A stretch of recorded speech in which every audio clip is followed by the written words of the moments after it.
Friends, എല്ലാവർക്കും online ക്ലാസ്സിലേക്ക് സ്വാഗതം. ഇന്ന് നമ്മൾ ഡിസ്കസ് ചെയ്യുന്നത് അടിസ്ഥാന പാഠാവലി ക്വസ്റ്റ്യൻ പേപ്പറാണ്. അപ്പോൾ എല്ലാവർക്കും അറിയാം 6 പ്രവർത്തനമാണുള്ളത്. അതിൽ ആദ്യത്തെ പ്രവർത്തനം നിർബന്ധമാണ്. 2 മുതൽ 6 വരെയുള്ള പ്രവർത്തനങ്ങളിൽ 4 പ്രവർത്തനങ്ങൾക്ക് മാത്രം ഉത്തരം എഴുതിയാൽ മതി. ഇനി ആദ്യത്തെ ചോദ്യം നോക്കാം. പ്രവർത്തനം 1 വായിക്കാം, എഴുതാം. വീര ആരാധനാപരമായ നാടോടി പാട്ടുകളാണ് വടക്കൻ പാട്ടുകൾ. വടക്കേ മലബാറിലെ കടത്തനാട്, കോലത്തുനാട്, വയനാട് തുടങ്ങിയ പ്രദേശങ്ങളിലെ കളരി അഭ്യാസങ്ങൾക്ക് പേരുകേട്ട തച്ചോളി, പുത്തൂരം തുടങ്ങിയ തറവാടുകളിലെ അഭ്യാസികളുടെ ജീവചരിത്രവും അവരെ പ്രകീർത്തിക്കലുമാണ് വടക്കൻ പാട്ടുകളിലെ സാരം. നാടൻ പാട്ടുകളുടെ രൂപത്തിലുള്ള വടക്കൻ പാട്ടുകൾ പാണന്മാർ വഴിയാണ് നാടെങ്ങും പ്രചരിച്ചതെന്ന് വടക്കൻ പാട്ടുകളിൽ തന്നെ പറയുന്നു. വടക്കൻ പാട്ടുകൾ നൂറ്റാണ്ടുകളായി വാമൊഴിയായി തലമുറയിൽ നിന്നും തലമുറയിലേക്ക് പകർന്നു കിട്ടിയതാണ്. കാലാന്തരത്തിൽ ചില കൂട്ടലോ കുറയ്ക്കലോ വന്നിട്ടുണ്ടാകാമെങ്കിലും അവ ഇന്നും വലിയ കേടുപാടുകൾ ഇല്ലാതെ നിലനിൽക്കുന്നു. 17 18 നൂറ്റാണ്ടുകളിലാണ് ഇത് രചിക്കപ്പെട്ടിട്ടുള്ളത്. എന്നാൽ ഇതിലെ കഥാപാത്രങ്ങൾ അതിനു മുമ്പ് ജീവിച്ചിരുന്നവരാകാം. തച്ചോളി മാണിക്കോത്ത് മേപ്പയിൽ എന്ന തറവാട്ടുകാരും പുത്തൂരം വീട് എന്ന തറവാട്ടുകാരുമാണ് ഇവരിൽ പ്രമുഖർ. ഇവരെക്കുറിച്ചുള്ള വീരകഥകളാണ് വടക്കൻ പാട്ടുകളിൽ അധികവും. അങ്ങനെ തച്ചോളി പാട്ടുകളും പുത്തൂരം പാട്ടുകളും എന്നീ രണ്ട് പാട്ട് സമാഹാരങ്ങളുണ്ട്. തച്ചോളി ഉദയനൻ, ആരോമൽ ചേകവർ, ഉണ്ണി ആർച്ച, പാലാട്ട് കോമൻ, പാലാട്ട് കുഞ്ഞിക്കണ്ണൻ, ആരോമൽ ഉണ്ണി, പയ്യമ്പിള്ളി ചന്തു എന്നിങ്ങനെ ധാരാളം വീരകഥാപാത്രങ്ങളെ നമുക്ക് വടക്കൻ പാട്ടുകളിൽ കണ്ടെത്താം. ഇനി ആദ്യത്തെ ചോദ്യം. വടക്കൻ കേരളത്തിൽ ഉടലെടുത്ത വടക്കൻ പാട്ടുകൾ വിഗ്രഹാരാധനപരമാണ്, വീരാരാധനപരമാണ്, വിചിത്രാചാരപരമാണ്. അപ്പോൾ ആദ്യത്തെ ചോദ്യത്തിന്റെ ഉത്തരം എന്താണ്? വീരാരാധനപരമാണ്. അത് നമ്മൾ വായിച്ചു. ഇനി അടുത്ത ചോദ്യം. വടക്കൻ പാട്ടുകളുമായി യോജിക്കാത്ത പ്രസ്താവന ഏത്? നൂറ്റാണ്ടുകളായി വാമൊഴിയായി പകർന്നു കിട്ടിയതാണ്. അത് ശരിയാണ്. കാലാന്തരത്തിൽ ചില കൂട്ടലുകളും കുറയ്ക്കലും വന്നിട്ടുണ്ട്. അതും ശരിയാണ്. 12 13 നൂറ്റാണ്ടുകളിലാണ് രചിക്കപ്പെട്ടത്. അത് തെറ്റാണ്. ഇനി അടുത്ത ചോദ്യം. തച്ചോളി തറവാടിന്റെ മുഴുവൻ പേരെന്താണ്? തച്ചോളി മാണിക്കോത്ത് മേപ്പയിൽ. അതാണ് അതിന്റെ ശരിയായ ഉത്തരം. ഇനി അടുത്ത ചോദ്യം. വടക്കൻ പാട്ടുകളിൽ ഉൾപ്പെടാത്ത യോദ്ധാവാര്? പയ്യമ്പിളി ചന്തു, കായംകുളം കൊച്ചുണ്ണി, ആരോമൽ ചേകവർ. അതിന്റെ ശരിയായ ഉത്തരം കായംകുളം കൊച്ചുണ്ണിയാണ്. വടക്കൻ പാട്ടുകൾ നാടെങ്ങും പ്രചരിച്ചത് ആരാണ്? പാക്കനാർ, പാട്ടുകൂട്ടം, പാണന്മാർ. അപ്പോൾ പാണന്മാർ വളരെ എളുപ്പത്തിലുള്ള ഒരു ചോദ്യമാണ്. ഇതിൽ നിങ്ങൾക്ക് ഫുൾ മാർക്ക് സ്കോർ ചെയ്യാം. അപ്പോൾ ആരും ഇത് മിസ് ചെയ്യരുത്. ഇനി രണ്ടാമത്തെ പ്രവർത്തനം നോക്കാം. അഭിപ്രായക്കുറിപ്പ്. ഒരു ചെടിയും നട്ടു വളർത്തി ലോണപ്പൂവ് എങ്ങനെ നുള്ളാൻ? ഒരു വയലും പൂട്ടി വിതച്ചി ലോണ ചോറെങ്ങനെ ഉണ്ണാൻ? ഒരു വാഴക്കന്നും നട്ടി ലോണപ്പഴം എങ്ങനെ തിന്നാൻ? ഒരു കുഴി നൂൽ പോലും നൂറ്റി ലോണത്തുണി എങ്ങനെ അണയാൻ? ഒരു കരളിൽ സ്നേഹം പാകി ഓണക്കളി എന്തു കളിക്കാൻ? ഉള്ളത്തി കള്ള കർക്കടം എങ്ങനെ പൊന്നോണം പുലരാൻ? ഓണം NV കൃഷ്ണവാര്യരുടെ രചനയാണ്. അത്തം പുലർന്നു വിടർന്നു കാത്തു മുറ്റത്ത് പൂക്കളം ഇടേണ്ടേ, മുറ്റം ആഹ്ലാദത്തിനോണ നാളായി മുറ്റമില്ലാത്ത നാം എന്തു ചെയ്യും? 7 നിലയുള്ള സൗധം ഒന്നിൽ 7ാം നിലയിലെ വാടകക്കാർ നാഗരികർ നാഗവാസികൾ നാം ഓണത്തെ എങ്ങനെ സ്വീകരിക്കും? ഫ്ലാറ്റിലെ ഓണം, നെടുമുടി ഹരികുമാർ. മുകളിൽ കൊടുത്തിരിക്കുന്ന കവിതാഭാഗങ്ങൾ വായിച്ചല്ലോ. ഓണത്തെക്കുറിച്ചുള്ള കവികളുടെ കാഴ്ചപ്പാടാണ് ഇവിടെ വ്യക്തമാക്കുന്നത്.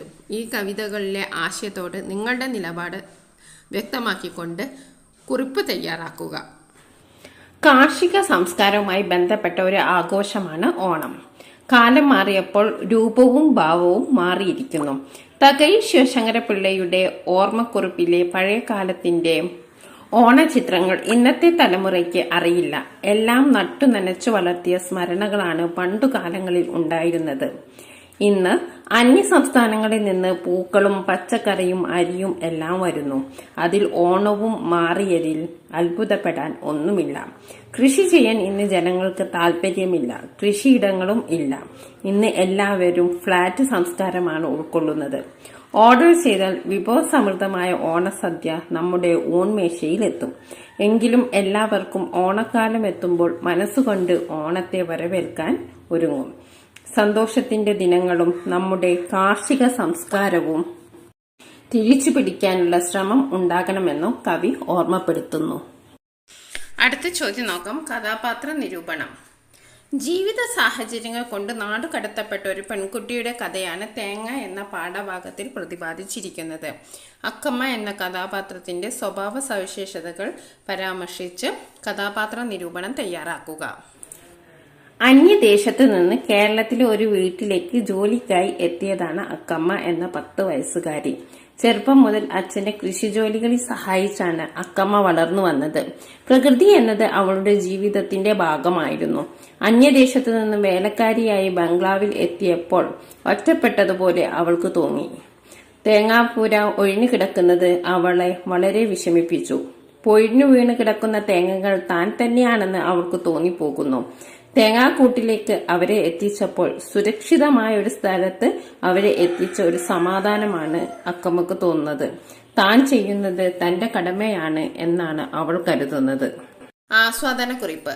താഴെ കൊടുത്തിരിക്കുന്ന കവിത വായിച്ച് ആസ്വാദനക്കുറിപ്പ് തയ്യാറാക്കുക. കവിതയുടെ ആശയം, വരികളുടെ ഭംഗി, സവിശേഷമായ പ്രയോഗങ്ങൾ ഇവ പരിഗണിക്കുമല്ലോ. സമ്മാനം: പൂ പോലെയുള്ള നിലാവ് തന്നു, പൂവിൽ മധുരം നിറച്ചു തന്നു, ആകാശമെന്ന കുടയ്ക്ക് കീഴിൽ 1000 വർണ്ണോത്സവങ്ങൾ തന്നു, മേടിന്റെ പച്ചപ്പരപ്പു തന്നു, കാടിന്റെ നീല മേലാപ്പു തന്നു, കാർമുകിലിന്റെ കനവു തന്നു, വാർമഴവില്ലിൻ കസവു തന്നു, ആളിപ്പടരുവാൻ അഗ്നി തന്നു, ആഴിയിൽ വെള്ളം നിറച്ചു തന്നു, ആറ്റിൻ തിരയിളക്കങ്ങൾ തന്നു, മഞ്ഞിന്റെ വെള്ളിക്കുളിരു തന്നു, കാറ്റിന്റെ ചൂളം വിളികൾ തന്നു, തേനിറ്റു വീഴും പഴങ്ങൾ തന്നു, നീയൻ പ്രപഞ്ചമേ ജീവനായി. അതെന്തെല്ലാം അനുഗ്രഹങ്ങൾ. പി മധുസൂദനൻ നായരുടെ ഒരു കവിതയാണ്. പ്രവർത്തനം 5. അപ്പോൾ ഈ കവിതയ്ക്ക് ഒരു ആസ്വാദനക്കുറിപ്പ് എഴുതാനാണ് പറഞ്ഞത്. ഇനി അടുത്ത പ്രവർത്തനം നോക്കാം.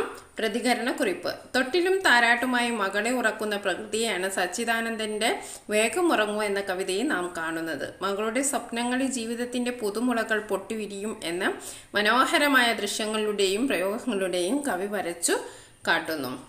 ഈ പ്രസ്താവനകളോട് നിങ്ങൾ യോജിക്കുന്നുണ്ടോ? നിങ്ങളുടെ പ്രതികരണം ഒരു കുറിപ്പായി എഴുതുക. സച്ചിദാനന്ദന്റെ വേഗമുറങ്ങു എന്ന കവിതയിൽ പ്രകൃതിയുടെ മാതൃഭാവമാണ് പ്രകടമാകുന്നത്.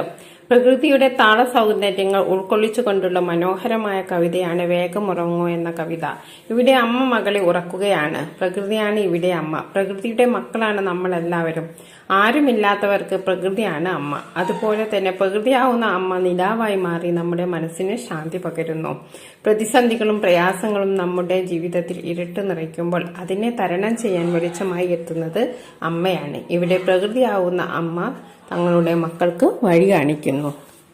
അടുത്ത ചോദ്യം, ജീവചരിത്രക്കുറിപ്പ്. കേരളത്തിന്റെ സാംസ്കാരിക പാരമ്പര്യത്തെയും സൗന്ദര്യത്തെയും പ്രകീർത്തിക്കുന്ന കേരള ഗാനത്തിന്റെ രചയിതാവായ ബോധേശ്വരനെ കുറിച്ച് നിങ്ങൾക്കറിയാവുന്ന കാര്യങ്ങളും ചുവടെ ചേർക്കുന്ന സൂചനകളും കൂട്ടിച്ചേർത്ത് ഒരു ജീവചരിത്രക്കുറിപ്പ് തയ്യാറാക്കുക. സ്വാതന്ത്ര്യ സമര സേനാനി, വാഗ്മി, കവി, സാമൂഹിക നവോത്ഥാന പ്രവർത്തകൻ. പിതാവ് പുത്തൻവീട്ടിൽ കുഞ്ഞമ്പിള്ള, മാതാവ് ജാനകിയമ്മ. ജന്മസ്ഥലം നെയ്യാറ്റിൻകര. പ്രവർത്തനങ്ങൾ: തിരുവനന്തപുരത്ത് നിന്ന് പുറപ്പെട്ട വൈക്കം സത്യാഗ്രഹ ജാഥയുടെ സൂത്രധാരൻ, തിരുവിതാംകൂറിലെ ഐത്തോച്ചാടന കമ്മിറ്റി കാര്യദർശി. കൃതികൾ: ആദർശാരാമം, ഹൃദയാങ്കുരം, സ്വതന്ത്ര കേരള. പ്രബന്ധങ്ങൾ: ജീവിതകാലം 1900-1990. ബോധേശ്വരന്റെ മകൾ മലയാളത്തിലെ പ്രശസ്തമായ ഒരു കവിയത്രിയാണ്. ആരാണ് ഈ കവിയത്രി? സുഗതകുമാരിയാണ് കവിയത്രി. സുഗതകുമാരി ബോധേശ്വരന്റെ മകളാണ്. ഇപ്പോൾ ജീവചരിത്രക്കുറിപ്പ് എഴുതുമ്പോൾ ആരുടെ ജീവചരിത്രക്കുറിപ്പാണ് നമുക്ക് എഴുതാൻ തന്നത്? അവരുടെ പേര് എഴുതുക. അപ്പൊ ബോധേശ്വരൻ എഴുതി. പിന്നെ നമുക്ക് ജനനവും മരണവും അവിടെ തന്നിട്ടുണ്ട്. അപ്പൊ 1900 മുതൽ 1990 അത് നമ്മൾ അവിടെ എഴുതുക. അതൊരു ഹെഡിങ് ആയിട്ട് എഴുതുക. ഓക്കെ, ഇനി നമുക്ക് എന്തെല്ലാമാണെന്ന് നോക്കാം. സ്വാതന്ത്ര്യ സമര സേനാനി, വാഗ്മി, കവി എന്നീ നിലകളിൽ പ്രശസ്തനായ ബോധേശ്വരൻ 1900 ഡിസംബറിൽ തിരുവനന്തപുരത്തിനടുത്തുള്ള നെയ്യാറ്റിൻകരയിൽ ജനിച്ചു. പുത്തൻവീട്ടിൽ കുഞ്ഞമ്മയും ജാനകി അമ്മയും ആണ് മാതാപിതാക്കൾ. കേശവൻ എന്നായിരുന്നു ആദ്യ പേര്. ആര്യസമാജ പ്രവർത്തനങ്ങളിൽ ഏർപ്പെട്ട് സന്യാസം സ്വീകരിച്ചപ്പോഴാണ് ബോധേശ്വരൻ എന്ന പേര് സ്വീകരിച്ചത്. പിന്നീട് ആത്മീയ ജീവിതം ഉപേക്ഷിച്ച് സ്വാതന്ത്ര്യ സമര പ്രവർത്തനങ്ങളിലും മറ്റു സാമൂഹിക പ്രസ്ഥാനങ്ങളിലും സജീവ പങ്കാളിയായി. ക്ഷേത്രപ്രവേശന വിളംബരം, വൈക്കം സത്യാഗ്രഹം എന്നിവയിലെല്ലാം പങ്കെടുത്തു. തിരുവനന്തപുരം ഐത്തോച്ചാടന കമ്മിറ്റിയുടെ അധ്യക്ഷനായിരുന്നു. പ്രശസ്ത എഴുത്തുകാരിയായ സുഗതകുമാരി, ഹൃദയകുമാരി, സുജാത ദേവി എന്നിവർ മക്കളാണ്. 1990 അന്തരിച്ചു. പ്രധാന കൃതികൾ: ഹൃദയാങ്കുരം, സ്വതന്ത്ര കേരളം, ആദർശാരാമം, മതപ്രബന്ധങ്ങൾ എന്നിവയാണ്. അടിസ്ഥാന പാഠാവലിയിലെ രണ്ടാമത്തെ ചോദ്യപേപ്പറാണ് നമ്മൾ ഡിസ്കസ് ചെയ്തത്. അപ്പൊ ഈ രണ്ട് ചോദ്യപേപ്പറും ഡിസ്കസ് ചെയ്തപ്പോൾ നിങ്ങൾക്ക് ഒരു കാര്യം എന്താണ് മനസ്സിലായത്? നമ്മുടെ ഓണത്തെ പറ്റിയിട്ട് എന്തായാലും ഒരു ചോദ്യം ഉണ്ടായിരിക്കും. ഓണം അന്നും ഇന്നും എന്താണ് വ്യത്യാസം, അതിനെ പറ്റിയിട്ട് നിങ്ങൾ ഒന്ന് പഠിച്ചിരിക്കുന്നത് നല്ലതാണ്. അതേപോലെ തന്നെ ജീവചരിത്രക്കുറിപ്പ് ആരുടെങ്കിലും എഴുതാനുണ്ടാകും. ബോധേശ്വരനല്ലാണ്ട് വേറെ കവികളിൽ ആരുടെങ്കിലും ഒന്ന് എഴുതാനുണ്ടാവും, അതും നിങ്ങൾ പഠിച്ചു വെക്കുക. പിന്നെ പ്രതികരണക്കുറിപ്പ്, വിശകലനക്കുറിപ്പ്, അങ്ങനെ പാഠഭാഗവുമായി ബന്ധപ്പെടുത്തിക്കൊണ്ട് തന്നെയുള്ള ക്വസ്റ്റ്യൻസ് ഉണ്ടാവാം. അപ്പം നമുക്ക് ചിലതിനൊന്നും ഞാൻ ആൻസർ ഇവിടെ ചെയ്യാത്തത്, അത് ആ ചോദ്യം പിന്നീട് വരണമെന്നില്ല. പാഠഭാഗവുമായി ബന്ധപ്പെടുത്തിയ എല്ലാ ക്വസ്റ്റ്യൻസിനും ഞാൻ ആൻസർ ഇവിടെ തന്നിട്ടുണ്ട്. അതേപോലെ തന്നെ ആസ്വാദനക്കുറിപ്പ് ഏതെങ്കിലും അങ്ങനെ എന്തെങ്കിലും പ്രതികരണക്കുറിപ്പ്, പ്രസംഗം എന്നിവയൊക്കെ പുറത്തു നിന്ന് ഒരു ചോദ്യം വരാം. അങ്ങനത്തെ ചോദ്യങ്ങൾക്കൊന്നും ഇവിടെ ആൻസർ കൊടുത്തിട്ടില്ല. ബാക്കി പാഠഭാഗവുമായി ബന്ധപ്പെട്ട എല്ലാ ചോദ്യങ്ങൾക്കും ഉത്തരം നൽകിയിട്ടുണ്ട്. അപ്പോൾ ഓരോ പാഠഭാഗത്തിന്റെയും ആശയം നിങ്ങൾ മനസ്സിലാക്കി വെക്കണം. Okay, thank you for watching this video. Best wishes for your exam. അതേപോലെ തന്നെ ഈ വീഡിയോ നിങ്ങൾക്ക് ഉപകാരപ്പെടുന്നു എങ്കിൽ നിങ്ങളുടെ ഫ്രണ്ട്സിനൊക്കെ ഷെയർ ചെയ്യുക. നിങ്ങളുടെ അഭിപ്രായങ്ങൾ നിങ്ങൾ കമന്റ് ബോക്സിൽ കമന്റ് ചെയ്യുക. Thank you for watching.